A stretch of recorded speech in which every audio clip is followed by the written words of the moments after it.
窄嘅辦公室都可以運動。辦公室健身術系列教你企喺度、坐喺度，每日用零碎時間從頭到腳活動一下，返完一日工都唔會變成僵屍。經常按摩頭皮都可以解除頸頸膊痛嘅纏繞。我哋全身由筋膜包住，透過唔同嘅連結，立體咁樣支撐住身體。軀幹前側同背部各有從下肢到頭部將人體連結一齊嘅筋膜，共同參與身體嘅前後運動。當身體前側全部連接嘅組織收縮嘅時候，整個身體就會拱起。貫穿身體背部嘅組織主要嘅功能係抵抗重力，防止身體向前傾倒或者過度捲縮。最理想嘅狀態就係背側同前側嘅肌肉張力都得到平衡。如果有頭部前傾嘅姿勢，頸部同埋背部嘅肌肉經常被拉扯而變得僵硬，可以放鬆整體過緊嘅頭皮，令個頭部可以容易向上抬同埋向後拉，甚至可以幫助呼吸。下背部嘅連結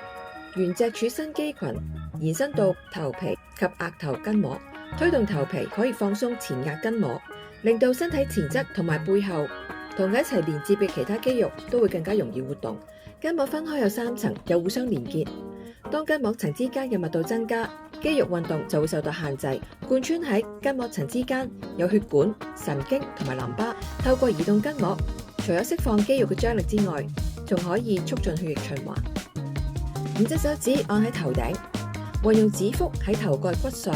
慢慢咁樣畫圈，輕輕咁樣放鬆筋膜，推動頭皮喺頭骨上面移動，直至覺得頭骨底下嘅頭皮冇障礙感，自由移動。改變手指嘅方位，移到額前同埋唔同嘅位置，就要揾到一啲頭皮緊黏住頭骨嘅地方。